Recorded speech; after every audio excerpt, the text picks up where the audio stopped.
Boa tarde, gente. De algum modo um prazer encerrar, né, nossos 3 dias de trabalhos. Acho que tudo que vem antes nos fortalece, então a gente acaba ganhando com as demais apresentações, então está sendo muito bacana. Eu venho representando a Secretaria Municipal de Saúde de Salvador com o projeto Unidade Básica Amiga da Saúde LGBT.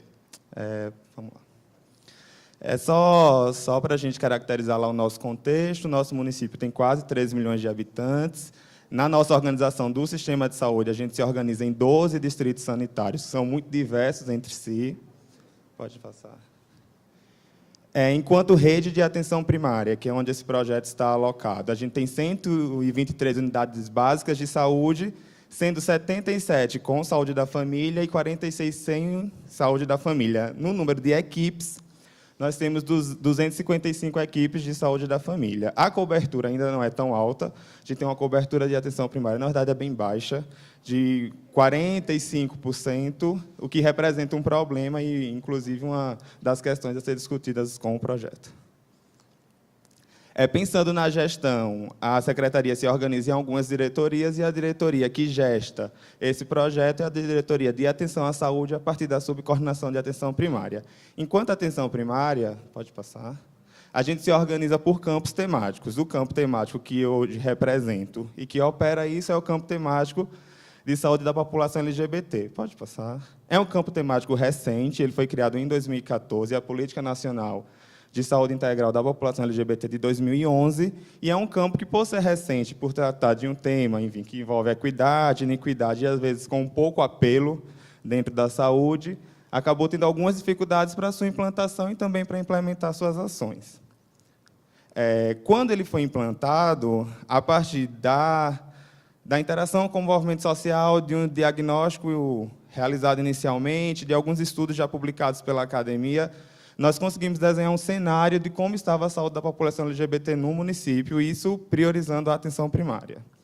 O que é que a gente identificou? Que não havia garantia do uso do nome social e havia barreiras para a confecção do cartão do SUS com o nome social nessas unidades, práticas discriminatórias nos serviços de saúde, dificuldade dos profissionais em abordar questões relativas à orientação sexual e identidade de gênero nas diversas atividades das unidades, preenchimento incorreto da ficha do ESUS por parte dos ACs, nessas 2 categorias, orientação e identidade de gênero, uma atenção não qualificada às vulnerabilidades da população LGBT, ou então a invisibilidade dessas questões, dessas necessidades e dessas demandas. Pode passar. Também era invisibilizado a discussão desses temas em outras ações da unidade. Então, o Outubro Rosa, o Novembro Azul, enfim, eram espaços extremamente heteronormativos e cisgêneros, onde não tinha essa discussão para além da heterossexualidade e da cisgeneridade. O acesso da população aos nossos serviços eram basicamente ou pelos ambulatórios especializados de HIV ou pelas urgências, no caso da violência física, porque as demais violências basicamente não acessavam os serviços. Havia um desconhecimento e uma invisibilidade também nos campos temáticos, e não só na rede, né, enfim, lá na ponta. A atuação era ainda muito baseada em crenças, valores, tradições que estavam presentes no imaginário dos profissionais sobre moral, sobre ética, sobre religião. Quando essas questões eram abordadas, era uma atenção não integral, porque quando o usuário LGBT conseguia acessar as unidades, ou ele era colocado na caixinha do HIV, ou, no caso da população trans, na questão das violências, e ainda havia uma patologização muito grande dessas identidades, no sentido de saúde mental, psiquiatria e assim sucessivamente. Diante disso, nós condensamos e entendemos como síntese que nós tínhamos um cenário problemático com 2 grandes questões. Uma era a barreira de acesso e a outra questão era a atenção não qualificada. A partir disso, nós entendíamos que um objetivo nosso seria modificar, então, as práticas dos profissionais e a organização dos serviços relativo a essa questão. E aí nós utilizamos como estratégia a educação permanente. E aí, na hora de pensar essa educação permanente, considerando o desafio que era lidar com essas questões e atuar sobre essa problemática, né, a gente resolveu fazê-la a partir da unidade amiga da saúde da população LGBT. apesar de toda a discussão do título, foi o título que nós conseguimos disputar melhor dentro dos espaços. O objetivo geral, então, é garantir a ampliação do acesso e uma assistência qualificada à população LGBT a partir da educação permanente dos trabalhadores das unidades básicas de saúde. Pode passar. E aí, no sentido de tornar uma estratégia inovadora e com capacidade de promover mudanças, nós, enfim, nos apoiamos em alguns pressupostos e construímos a estratégia a partir de algumas características. Quais foram? Primeiro, reconhecer a atenção primária como coordenadora da nossa rede, como uma porta de entrada prioritária que não estava sendo, e nós entendíamos que deveria ser, e também com capacidade de induzir mudança em toda a rede. Uma vez que a gente optasse pelo caminho de tentar um ambulatório específico, por exemplo, a gente não poderia trazer mudanças na rede completa. Vincular essas questões ao território, já que nós entendíamos que a presença da comunidade dos usuários dentro da unidade de saúde, participando das ações, com ações no território, garantiria que a estratégia fosse mais efetiva no sentido de modificar a compreensão dos profissionais e também de conseguir garantir sua sustentabilidade naqueles territórios, naquelas unidades. Entendemos que tinha que ter um diálogo com a comunidade, com o movimento social, e também por isso escolhemos as unidades como foco, como loco. E escolhemos operar a educação permanente a partir de duas questões. O processo de trabalho das equipes não poderia ser diferente, mas especialmente tomando a equipe como unidade, não o profissional individualmente, porque a gente entendia que, pelas dificuldades de trabalhar essas questões, por moral, ética, trabalhar ele individualmente poderia ser mais complicado do que se a gente trouxesse essa discussão como parte das atribuições e das questões que envolvem a própria equipe de saúde da família ou as equipes de atenção básica. Inserir o tema de modo transversal nas ações da unidade, porque nós percebíamos, até pela experiência da gestão, que quando aquele tema ficava dentro da sua caixinha própria, era muito difícil disputar espaço, recurso, com outras temáticas como a tuberculose, como, enfim, a hipertensão, o AVC, a gente tinha, enfim, uma força maior quando esse tema estava atravessado por todas essas questões. Então, passava pela coleta do citopatológico, mas passava também pelo idoso gay, que estava com um problema, enfim, não controlando sua pressão arterial, porque não tinha rede de apoio pela sua sexualidade. Então, trabalhar isso de forma transversal nos parecia mais, enfim, mais inovador e com maior capacidade de mudança. Utilizar os programas já implantados, o PSE, o ESUS e a vigilância, notadamente o ESUS e a vigilância, especialmente em relação às violências, porque eram programas que, naquele momento, estavam se reestruturando.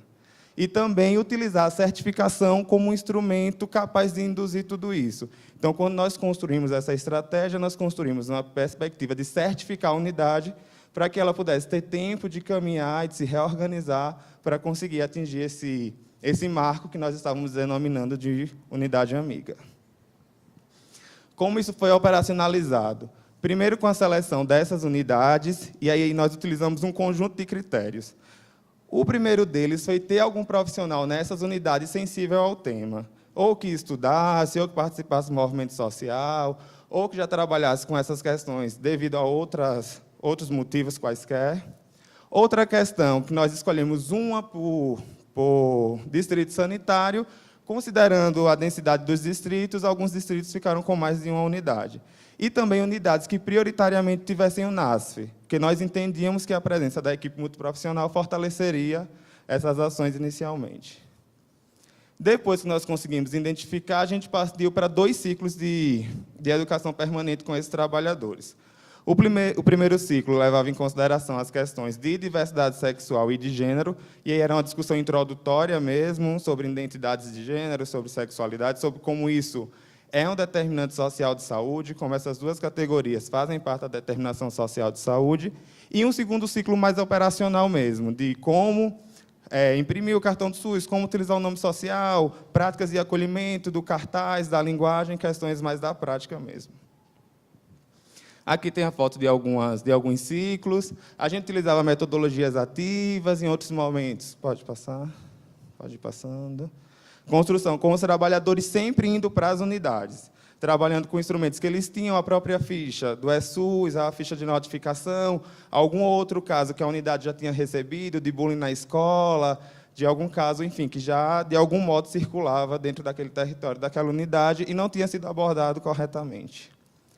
Aí são fotos do segundo ciclo. Pode passar. A terceira etapa era em relação à atenção não qualificada. E aí a gente construiu oficinas com esses trabalhadores. Inicialmente, nós construímos 5, que foram políticas públicas de direito das pessoas trans e travestis, assistência de enfermagem à população trans, hormonização de pessoas trans no SUS, consulta ginecológica para homens trans e demandas em saúde mental dessa população, pensando em iniciar essa qualificação para a população trans dentro da atenção primária. Nessa etapa, quem participou já foram os profissionais dessas unidades que já tinham iniciado os 2 primeiros ciclos. Então, já foi um evento onde a gente trouxe esses profissionais e iniciou essa capacitação mais específica, pensando já que estavam ocorrendo transformações nessas unidades de saúde em seus territórios. Pode continuar. A última etapa é a pactuação dos fluxos, e aí a rede estadual também se estrutura no sentido de uma atenção específica e também outras questões não específicas da saúde. Pode passar. Para certificar a unidade, que é a última etapa, que a gente ainda está em processo e espera concluir até o final desse ano, nós elencamos alguns critérios.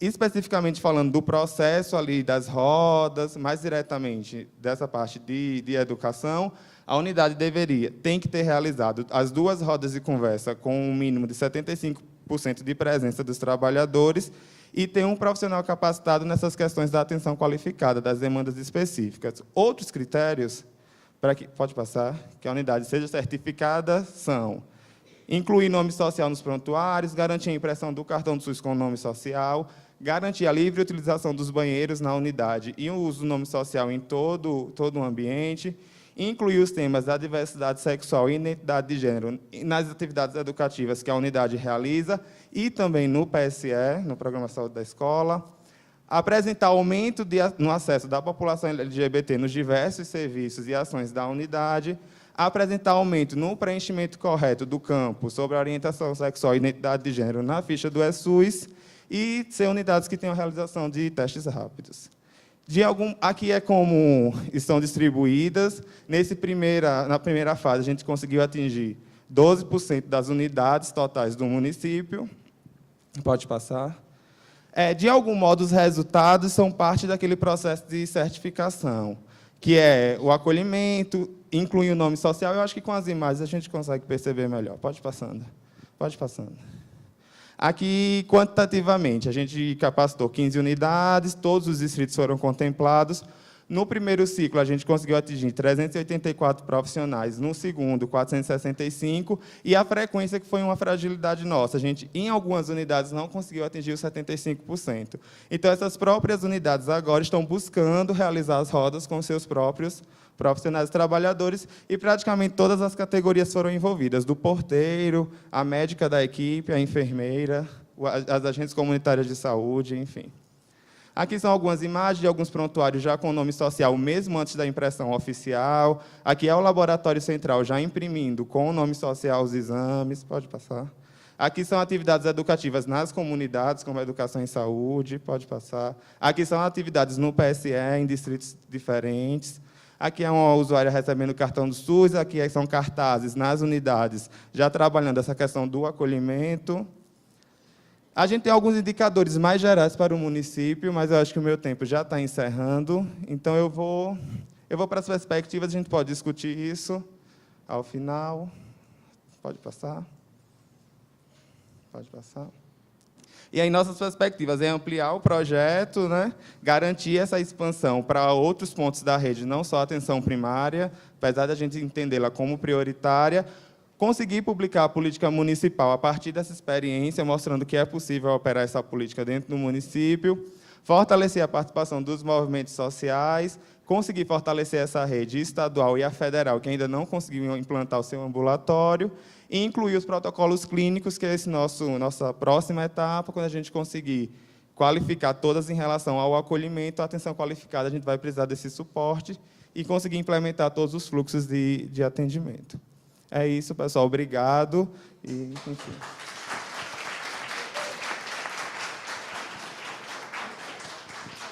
Pode ficar. Isso aí.